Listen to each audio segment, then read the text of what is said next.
పూర్వం చంద్రవంశానికి చెందిన ధర్మరాజు దాయాదులతో మాయాజూదం వల్ల రాజ్యాన్ని పోగొట్టుకొని భార్య సోదరులతో వనవాసం చేస్తూ ఒకనాడు నైమిసారణ్యానికి చేరుకున్నాడు. అక్కడ సౌనకాది ఋషులకు అనేక పురాణ రహస్యాలను బోధిస్తున్నాడు సూత మహాముని. అతన్ని దర్శించి తనకు తిరిగి రాజ్యం పొందే మార్గం, వ్రతం ఏదైనా ఉంటే చెప్పమని ధర్మరాజు వేడుకున్నాడు. అంతటా సూత మహర్షి సకల శుభాలను ఒసిగే వినాయక చవితి వ్రతం గురించి వివరించాడు. ఆ మహాముని ఇలా చెప్పసాగాను. పూర్వం ఏనుగు ముఖంతో గజాసురుడనే రాక్షసుడు ఘోరమైన తపస్సు చేశాడు. ఆ తపస్సుతో తృప్తి చెందిన పరమేశ్వరుడు ప్రత్యక్షమై ఇలా అడిగాడు, గజాసురా, నీ తపస్సుకు మెచ్చాను, ఏం వరం కావాలో అడుగు అని అడిగాడు. అంతట గజాసురుడు, తండ్రి, నన్ను ఎవరూ వధించజాలని శక్తిని ప్రసాదించండి. అలాగే ఈశ్వర, నువ్వు ఎప్పుడూ నాతోనే ఉండాలి అని నేను కోరుకుంటున్నా. అందుకే నువ్వు నా ఉదరమునందే నివసించాలి అని కోరడంతో అందుకు శివుడు అతడి కడుపులోనే బందీ అయినాడు. దీంతో ఆ అసురుడు అజేయుడైనాడు. అక్కడ కైలాసంలో పార్వతీదేవి శివుడి జాడ తెలియక అతని కోసం అన్వేషిస్తూ తన ప్రాణేశ్వరుడు గజాసురుని పొట్టలో ఉన్నాడు అని తెలుసుకుంది. దీంతో దిక్కుతోచక జగన్మాత వైకుంఠానికి వెళ్లి విష్ణువుతో ఇలా అంది, ఓ మహానుభావ, నా భర్త గజాసురుడనే రాక్షసుని పొట్టలో ఉన్నాడు. తనను ఎలా అయినా విడిపించు ఉపాయం చెప్పమని కోరింది. విష్ణువు పార్వతిని ఓదార్చి ఇలా చెప్పాడు, పార్వతి, నీవు కైలాసానికి వెళ్లి శివుని వాహనమైన నందిని వైకుంఠానికి పంపు. పరమేశ్వరుని నేను విడిపించుకు వస్తాను అన్నాడు. గజాసురుడి నుంచి శివుణ్ణి విడిపించడానికి గంగిరెద్దుల వేషమే సరైనది అని భావించిన విష్ణువు తాను గంగిరెద్దును ఆడించేవాడిగా వేషం ధరించి నందీశ్వరుని గంగిరెద్దుగా వెంట తీసుకొని గజాసురుడి వద్దకు చేరాడు. ఆ ఊరిలో గంగిరెద్దుల మేళం జరుగుతోందని తెలుసుకున్న గజాసురుడు దాన్ని స్వయంగా చూసి ఎంతో సంతోషించాడు. ఆ ఆనందంలో విష్ణువును చూసి, నరుడా, నీకేమి కావాలో కోరుకో అని అన్నాడు. ఆ మాట కోసమే ఎదురు చూస్తున్న శ్రీమన్నారాయణుడు, అయ్యా, ఇది శివుని వాహనమైన నంది శివుని కోసం వచ్చింది. దానికి శివుణ్ణి చూపించు, మా దారిన మేం వెళ్తాము అన్నాడు. ఆ మాట విన్న గజాసురుడు ఒక్కసారిగా ఆశ్చర్యపోయాడు. తేరుకున్నాక ఇలా ఆలోచించసాగాడు, ఇప్పుడు శివుడు బయటకు రావాలంటే నాకు చావు తథ్యం, లేదంటే ఆడిన మాట తప్పిన వాణ్ణి అవుతాను. ఇప్పుడు ఎలా అని పరితపించిపోయాడు. చివరిగా తన తపోదృష్టితో వచ్చినవాడు శ్రీహరి అని తెలుసుకున్నాడు. ఇక తనకు మరణం ఖాయం అని కడుపులో ఉన్న శివునితో ఇలా అన్నాడు, పరమేశ్వర, నేను చనిపోయిన తరువాత నా తలను ముల్లోకాలు పూజించేలా చేయండి. అలానే నా చర్మాన్ని ఎప్పుడూ నీవు ధరించాలి అని కోరాడు. దాంతో శివుడు అలాగే గజాసుర అని వరం ఇచ్చాడు. శివుడు అలా అనగానే శ్రీహరి నందిని చూసి సైగ చేశాడు. దాంతో నంది గజాసురుని ఉదరముని చీల్చి పరమేశ్వరుని బయటకు తెచ్చాడు. శివుడు గజాసురుని శిరస్సు, చర్మం తీసుకొని నందిపై కైలాసం బయలుదేరాడు. వినాయకుని జననం. అతి తొందరలోనే తన భర్త కైలాసానికి వస్తున్నాడు అని తెలుసుకున్న పార్వతీదేవి ఉత్సాహంగా స్నానానికి సిద్ధమైంది. అలా తన శరీరానికి నలుగు పెట్టుకుంటూ ఏదో పరధ్యానంలో పసుపుతో ప్రతిమను చేసింది. ఆ బొమ్మకి తండ్రి ఉపదేశించిన మంత్ర సాయంతో పార్వతీదేవి ప్రాణ ప్రతిష్ఠ చేసింది.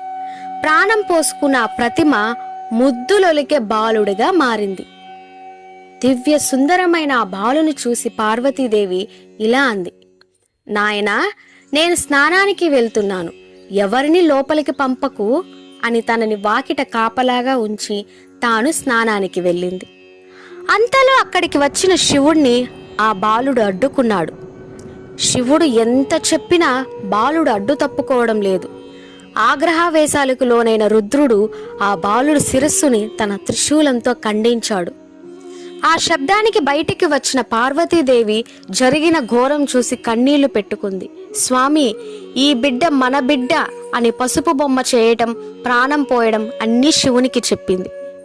అది విన్న శివుడు బాధపడి గజముఖుడి శిరస్సుని తెప్పించి ఆ బాలుడికి అతికించి ప్రాణం పోసి గజాననుడు అనే నామకరణం చేశాడు.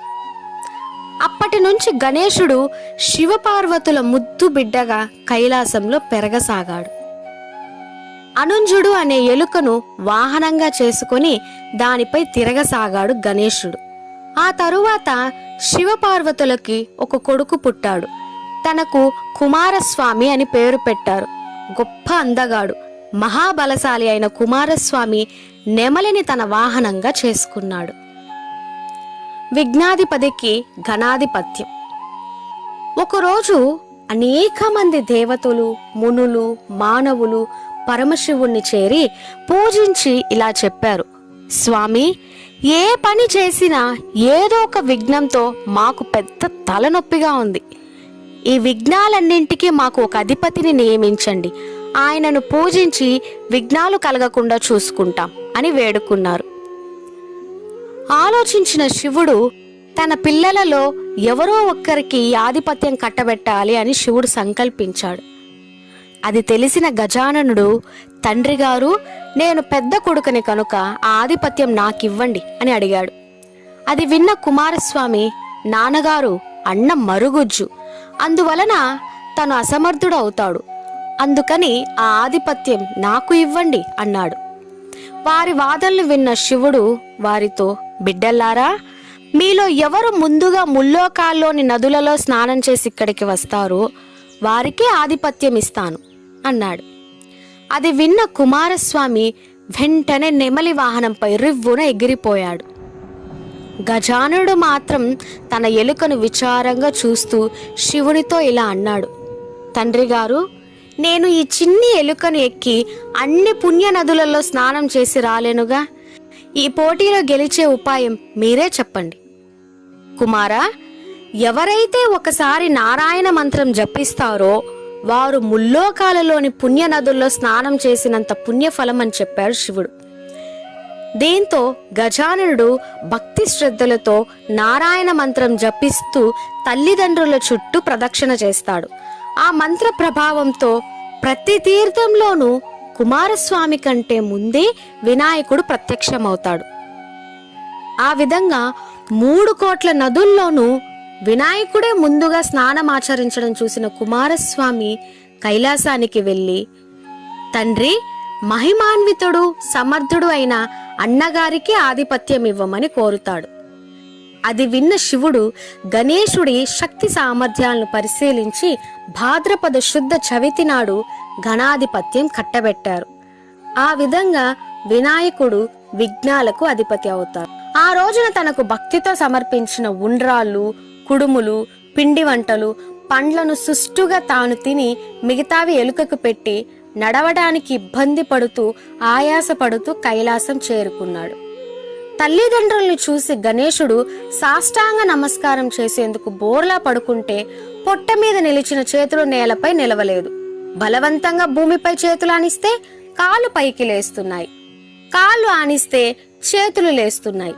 శివుని శిరస్సుపై ఉన్న చంద్రునికి ఘననాథుని అవస్థలు వినోదాన్ని కలిగించి పక్కున నవ్వాడు. రాజదృష్టి సోకితే రాళ్ళు కూడా నుజ్జవుతాయంటారు.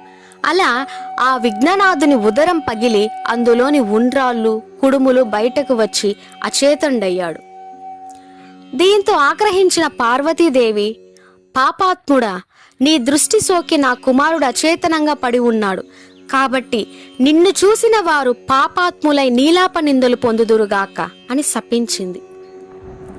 ఋషిపత్నుల నీలాప నిందలు. పార్వతీదేవి చంద్రుని శపించిన సమయంలో సప్త ఋషులు భార్యలతో కలిసి యజ్ఞం చేస్తూ అగ్నిదేవునికి ప్రదక్షిణం చేస్తున్నారు. అగ్నిదేవుడికి ఋషిపత్నుల మీద మోహం కలిగింది. కోరిక తీరక శపిస్తారేమో అనే భయంతో అగ్ని క్షీణింపసాగాడు. భర్త కోరిక తెలుసుకున్న స్వాహాదేవి అరుంధతి తప్ప మిగతా ఋషిపత్నుల రూపంలో అగ్నిదేవుణ్ణి చేరింది. అగ్నిదేవునితో ఉన్నది తన భార్యలేనని భ్రమపడిన సప్త ఋషులు వారిని విడిచిపెట్టారు. శాపగ్రస్తుడైన చంద్రుణ్ణి చూడడం వలనే ఋషుల భార్యలు నీలాప నిందలకు గురయ్యారని దేవతలు గ్రహించారు. వీరందరూ బ్రహ్మదేవునితో కలిసి కైలాసానికి వెళ్లారు. మరణించిన విఘ్నేశ్వరుని బ్రహ్మదేవుడు తిరిగి బతికించాడు. దేవతలంతా కలిసి ఎన్నో రకాల వరాలు దీవెనలు అందించారు. తర్వాత పార్వతీదేవితో, అమ్మా, నీవు చంద్రునికి ఇచ్చిన శాపం వలన ఆపద కలుగుతోంది, కావున శాపాన్ని ఉపసంహరించుకో అని కోరారు. బిడ్డ తిరిగి ప్రాణాలతో ఉండడం చూసిన పార్వతీదేవి, సరే అయితే ఏ రోజున చంద్రుడు విఘ్నేశ్వరుని చూసి నవ్వాడో ఆ రోజు చంద్రుణ్ణి చూడకూడదు, మిగతా రోజులలో యథావిధిగా చూడవచ్చు అని శాపాన్ని సవరించింది. ఆ రోజు నుంచి అందరూ భాద్రపద శుద్ధ చవితి నాడు చంద్రుణ్ణి చూడకుండా జాగ్రత్తగా ఉండి సుఖంగా ఉన్నారు. ఇలా కొంతకాలం గడిచింది. సమంతకోపాఖ్యానము. ద్వాపరయుగం. ద్వారకలో నివాసం ఉన్న శ్రీకృష్ణుని కలిసేందుకు నారద మహర్షి వచ్చాడు. నారదుణ్ణి చూసిన కృష్ణుడు సాదరంగా ఆహ్వానించి సకల మర్యాదలు చేశాడు. కాసేపు పిచ్చాపాటి మాట్లాడాక, స్వామి, ఈరోజు వినాయక చవితి, పార్వతి శాపం కారణంగా చంద్రుణ్ణి చూడకూడదు అని కథ అంతా చెప్పి, మరిక నేను వెళ్తాను అని కృష్ణుడికి చెప్పి నారదుడు వెళ్ళిపోయాడు. ఆ రోజు రాత్రి ఎవ్వరూ చంద్రుణ్ణి చూడకూడదని పట్టణంలో శ్రీకృష్ణుడు చాటింపు వేయించాడు. శ్రీకృష్ణుడికి పాలంటే ఇష్టం కదా. ఆ రోజు రాత్రి శ్రీకృష్ణుడు ఆవు పాలను తాగుతుండగా పాత్రలోని పాలలో చవితి చంద్రుడి ప్రతిబింబాన్ని చూశాడు. వెంటనే ఇలా అనుకున్నాడు, అయ్యో, చూడకూడని రోజున చంద్రుణ్ణి చూశాను, ఇప్పుడు నాకెలాంటి అపనిందలు రానున్నాయో అని చింతించసాగాడు. ఇలా కొన్ని రోజులు గడిచాయి. శ్రీకృష్ణుని రాజ్యంలో సత్రాజిత్తు అనే అతను ఉండేవాడు. అతడు సూర్యుని పూజించి తను ఇచ్చిన వరంతో శమంతకమణిని సంపాదించాడు. ఆ శమంతకమణిని తీసుకొని ద్వారకకు వెళ్ళాడు. శ్రీకృష్ణుడు సత్రాజిత్తుకు అతిథి మర్యాదలు చేశాడు. శమంతకమణి ప్రసక్తి రాగానే ఆ మణిని తనకు ఇవ్వమని సూచించాడు. అందుకు సత్రాజిత్తు, అమ్మో, ఇది రోజుకి 10 బారువుల బంగారాన్ని ఇస్తుంది, అలా ఇచ్చే ఈ మణిని నీకెలా ఇవ్వగలను అని తిరస్కరించాడు సత్రాజిత్తు.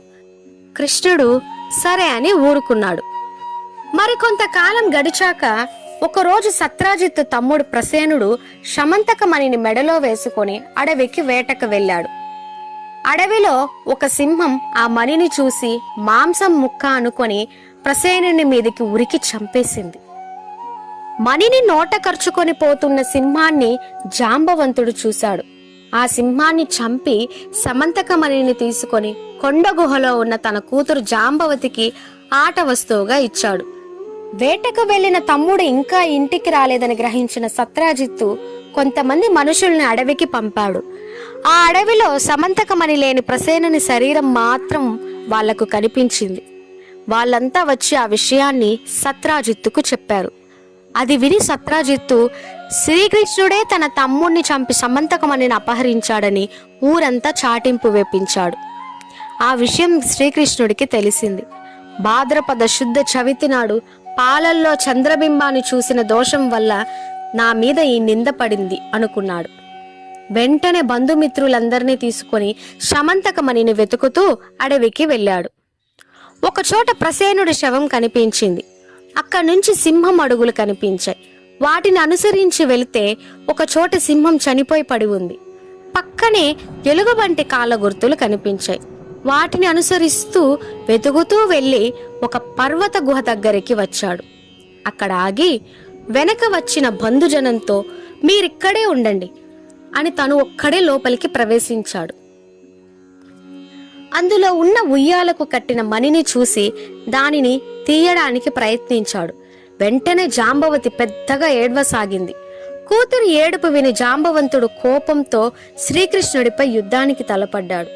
వారిద్దరి మధ్య 28 రోజులు యుద్ధం జరిగింది. జాంబవంతుని శక్తి మెల్లమెల్లగా తగ్గిపోయింది. తనతో యుద్ధం చేస్తున్న వాడు శ్రీరామచంద్రుడు అని తెలుసుకున్నాడు.